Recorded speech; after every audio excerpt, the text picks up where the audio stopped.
It's time again for another installment of The Basics, and on today's show, I'm jumping back into the Star Trek CCG. There seems to be something that a lot of new players are still having trouble with, and I covered this way back when I started The Basics, but I'm going to go over it again, and that deals with range in regards to ships moving down the space line and how it works. So let's get started, shall we? Now, to illustrate range for all you newbies out there, I'm going to use my Hirogen deck, and I've set up a very basic space line because I really don't need many cards out on the table to illustrate range. I have my 6 missions that are my space line. I have an outpost under my space mission, which is my Hirogen outpost, and I have my ship, which is a Venatic Hunter. Let me just get my deck out of the way because I don't need it for this. So, my Venatic Hunter has reported for duty at my outpost. We're going to pretend that I have met the staffing requirements, that I have 1 major staffing icon personnel and 2 minor staffing icon personnel already on the ship. This ship has a range of 9. Now, one of the main things about range is you do not have to use your whole range in your turn. You can use some of it to get you 1 spaceline location over, or 2, depending on the range your ship has and the limitations, or you can use the whole thing. So I want to go to the first secure station mission. So it is my turn to go. My ship has a range of 9. This mission has a range of 5. This has a range of 2. That would add up and become 7. So within 1 turn, I can move my ship in the action phase, and now I have used 7 out of the 9 range. I could have used an additional 2 and gone to this baseline location. I don't have to. I have up to 9 range per turn to use from my ship. So I chose to use 7, and this is as far as I'm going.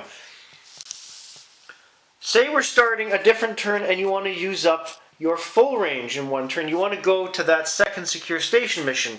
Range of 9. 5, 2, 2, which is 9. You're using that full range to move here. You cannot move your ship for the rest of the turn. It is out of range.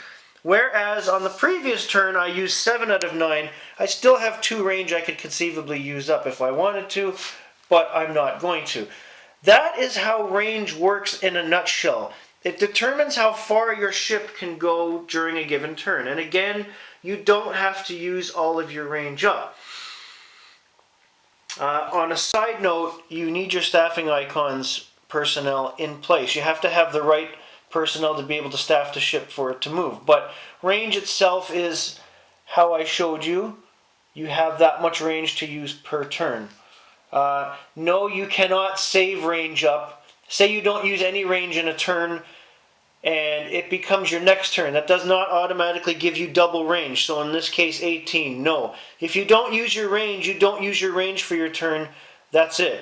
Your next turn is fresh. You're back to your full 9 range. It does not turn into 18. I've actually had a question come my way saying, why doesn't it work that way? Well, think about it. If it was cumulative and you could save it from turn to turn, you would not encounter your opponent, you would be going to choice missions, and it just gets ridiculous. That's why that was never done for the game. Hey, what's going on at this outpost? Now, that being said, range contributes to the reason why the Star Trek CCG can be a huge pain in the rear for a lot of new and some experienced players, because there's a lot to keep track of in a game, and range is one of them. You really need to keep track of where your ships are going and how much range you're using, especially if you have multiple ships out on the space line. That's where it gets very tricky. Make sure you keep a mental note of how many ships you have, how much range you're using on each ship per turn, and where you're going. Have a great day, everybody.